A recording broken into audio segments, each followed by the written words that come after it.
آپ سمجھتے ہیں کہ اگر بلہ پی ٹی آئی کو مل گیا ہے تو اس کا سیاسی نقصان آپ کو ہوگا، اور الیکشن کمیشن کا یہ فیصلہ درست تھا بلہ واپس لینے کا؟ جی، ہم تو جمہوری مقابلے کے لیے پہلے بھی تیار تھے، آج بھی تیار ہیں۔ ایشو صرف یہ ہے کہ تحریک انصاف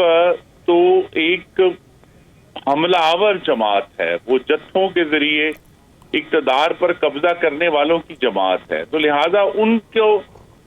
کورٹ کی طرف سے، اور جو ہم نے دیکھا ہے کہ سپریم کورٹ نے بھی جمعے کے روز آج پشاور ہائی کورٹ نے جو ان کو ریلیف دیا ہے، تو پھر یہ تو جو لیول پلینگ فیلڈ کی بات کر رہے تھے، تو آج تو ہمیں لاڈلا فیلڈ نظر آ رہا ہے چاروں طرف۔ خرم صاحب، ایک پارٹی کا قانونی حق ہوتا ہے کہ وہ عدالت سے رجوع کرے اور عدالت میرٹ پر فیصلہ کرے۔ اگر وہ انصاف یا ریلیف آپ کو ملے تو وہ تو آپ کا قانونی اور آئینی حق ہے، لیکن دوسری پارٹی کو ملے تو آپ سمجھتے ہیں کہ یہ لیول پلینگ فیلڈ نہیں ہے، بلکہ یہ لاڈلا پن ہے اور یہ ناجائز طور پر عدالتیں غلط فیصلے کر رہی ہیں؟ جی شاہ صاحب، ہمارا جو صرف مطالبہ ہے وہ یہ ہے کہ جس قانون کا اطلاق ہم پر ہو چکا ہے، یا جس اصول کا اطلاق ہم پر ہو چکا ہے 2017 اور 18 میں، اسی اصول پر دوسری پارٹیوں کو بھی پرکھا جائے۔ ہم کوئی اسپیشل فیور نہیں مانگ رہے، ہم کسی کے خلاف یہ نہیں کہتے کہ ان کے اوپر کوئی جو ہے مشکل پیدا کی جائے۔ 2017 میں اگر آپ کو یاد ہو، اور ناظرین کو یاد کرانا ضروری ہے، کہ جب میاں نواز شریف کو پہلے ڈسکوالیفائی کیا گیا، پھر ڈسکوالیفائی کی بنیاد پر سپریم کورٹ نے یہ کہا کہ وہ پارٹی کے صدر نہیں رہ سکتے، اور پھر اس بنیاد پر کہا کہ اگر آپ پارٹی کے صدر نہیں رہ سکتے تو لہٰذا آپ کی دی ہوئی ٹکٹیں بھی جو ہے غیر قانونی ہیں، تو مسلم لیگ نون کے سینٹ کے امیدواروں سے شیر کا نشان واپس لے لیا گیا تھا، اور انہوں نے آزاد حیثیت میں الیکشن لڑا تھا۔ وہ جو اصول اس وقت قائم کیے گئے تھے، ہماری یہ توقع عدالتوں سے یہ ہے، انہی اصولوں کا اطلاق جو ہے وہ اسی جو طریقے سے دوسری جماعتوں پر بھی کیا جائے۔ اچھا، آپ کا یعنی کہنا یہ ہے کہ یہ قانونی اور آئینی طور پر کوئی حق نہیں دیا گیا یا ان کو ریلیف نہیں ملا، بلکہ ایک لاڈلے کے طور پر غیر معمولی رعایت دی گئی ہے، یہی آپ کہنا چاہ رہے ہیں پی ٹی آئی کو اور میں یہ کہہ رہا ہوں کہ عمران خان کو 2017 سپریم کورٹ آف پاکستان کے 2017 اور 18 کے فیصلوں کو اگر پڑھا جاتا تو یہ ریلیف نہ دیا جاتا، یہ غیر معمولی ریلیف دیا گیا۔ ٹھیک ہے۔ اچھا، اب آتے ہیں، یہ آئی پی پی کے ساتھ آپ کے 2 ملاقاتیں ہوئیں، اس کے بعد سیٹ ایڈجسٹمنٹ کا اعلان کیا گیا، اب معاملہ کچھ کھٹائی میں پڑتا نظر آ رہا ہے، اور آپ نے یہ فرمایا ایک ٹی وی انٹرویو میں کہ کوئی بڑا مطالبہ ہے آئی پی پی کر رہی ہے جس کی وجہ سے ڈیڈ لاک پیدا ہوا ہے۔ آپ ذرا بتانا پسند فرمائیں گے کہ یہ بڑا مطالبہ کیا ہے؟ کوئی بڑی سیٹ مانگی جا رہی ہے؟ جی نہیں، یہ بڑا مطالبہ نشستوں کی تعداد کے حوالے سے ہے، جس کی وضاحت آئی پی پی کی سیکرٹری اطلاعات بھی دے چکی ہیں کہ انہوں نے ایک بہت بڑی جو مقدار تھی، تعداد تھی، وہ قومی اسمبلی کی نشستوں کی اور پھر صوبائی اسمبلی کی نشستوں کا مطالبہ کیا، جو فوری طور پر ہمارے لیے ایک مشکل کا باعث تھا۔ وہ اتنی بڑی تعداد میں نشستیں جو ہیں وہ دوسری جماعتوں کو، اور ان جگہوں پہ جہاں مسلم لیگ نون کی ایک اسٹرینتھ موجود ہے، وہ ہمارے لیے مشکل تھا۔ اس کی وجہ سے پھر وہ ایک غیر معمولی مطالبے کی وجہ سے ان مذاکرات میں تاخیر ہوئی۔ اچھا، لیکن اب نئے سرے سے مذاکرات ہوں گے، نئی فہرست وہ دیں گے تو پھر ہی بات آگے چلے گی، اور آپ نے نشستیں کم کریں گے، لیکن وہ تو کہتے ہیں جی ہم تو وہ نشستیں مانگ رہے ہیں جو 18 میں ہمارے لوگوں کے پاس تھیں،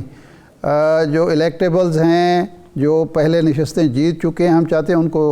سیٹیں مل جائیں۔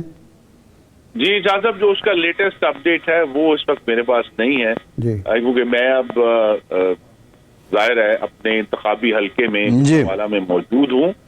تو جیسے ہی ہمیں اگر کوئی میں معلوم کر کے تو پھر آپ کو بتا سکتا ہوں کہ ان مذاکرات کی موجودہ اور لیٹسٹ صورتحال کیا ہے۔ اچھا، ایک ایشو جو پارٹی کے اندر موجود ہے اس سے آپ بخوبی آگاہ ہیں کہ یہ جو آپ سیٹ ایڈجسٹمنٹ ان سے کر رہے ہیں یا کچھ اور لوگوں سے کر رہے ہیں یا نئے لوگ جو شامل کر رہے ہیں پارٹی میں، الیکٹیبلز ہیں، اس کی وجہ سے پارٹی کے اندر جو درینہ وفادار کارکن ٹکٹ ہولڈر ہیں جنہوں نے ماریں بھی کھائی ہیں اور پچھلے الیکشن میں دوسری پوزیشن تیسری پوزیشن پہ کھڑے تھے، ان میں بے چینی پائی جاتی ہے۔ آج کی جو اجلاس تھا پارلیمانی پارٹی کا، پارلیمانی بورڈ کا، وہاں حمزہ شہباز شریف صاحب نے آواز بلند کی ان کو نظر انداز نہ کیا جائے، تو یہ جنوبی پنجاب سے متعلقہ نشستیں ہیں یا سینٹرل پنجاب ہے؟ یہ کون سی جگہوں پہ ہے جہاں بے چینی زیادہ پائی جاتی ہے؟ جی زیادہ تو چونکہ سینٹرل پنجاب میں بھی نشستیں ہیں، نارتھ پنجاب میں بھی ہیں اور جنوب میں بھی ہیں، تو ہماری تو کوشش یہی ہے کہ ہم سب کو ساتھ لے کر چلیں اور ایک جسے ہم کہتے ہیں ریزنیبل اکوموڈیشن جو ہے اس تک اب پہنچ سکیں۔ اس میں جیسا میں نے کہا کہ ان کی جو ایک غیر معمولی مطالبے کی وجہ سے کچھ تعطل آیا ہے، لیکن اب جب کہ جو امیدواروں کی جو ابتدائی فہرست ہے وہ سامنے آ گئی ہے، تو اب غالباً آنے والے دنوں میں مذاکرات میں کچھ آسانی ہوگی۔ جی عباس صاحب۔ جی اچھا یہ بتائیے گا خرم صاحب کہ بشیر محمود ورک صاحب اور عطا اللہ تارڑ صاحب کا کیا معاملہ ہے؟ جی کوئی معاملہ نہیں ہے۔ محمود بشیر ورک صاحب جو ہیں وہ آپ کو معلوم ہے کہ 1987 مولا صدر کی نشست جو ہے وہ جیت رہے ہیں، 4 دفعہ وہ نشست جیت چکے ہیں، تو اب ہمارے دوسرے بھائی کی بھی خواہش ہے کہ وہ انہیں وہاں موقع دیا جائے۔ تو صرف یہ ہے کہ ایک ہمارے لانگ سٹینڈنگ اور پارٹی کے وفادار شخص وہاں موجود ہیں، اور دوسری طرف ایک اور شخص کی خواہش ہے جو نئے آنے والے ہیں، تو لہذا اس کا بھی احسن طریقے سے جو نتیجہ ہے وہ آنے والے چند دنوں میں ہم حاصل کر لیں گے۔ صحیح۔ اچھا ایک طرف جے یو آئی سے آپ نے سیٹ ایڈجسٹمنٹ طے کی کے پی کے میں، اب وہ پنجاب میں پی پی آئی اپنا اس سے پی پی پی سے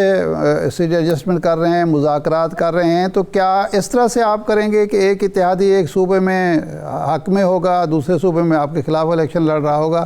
یہ بھی ہے، یا یہاں بھی اتحاد ہوگا اور یہاں بھی سیٹ ایڈجسٹمنٹ جے یو آئی کے ساتھ ہوگی؟ جی ارشاد صاحب، ابھی تو ان کے سب معاملات ہیں وہ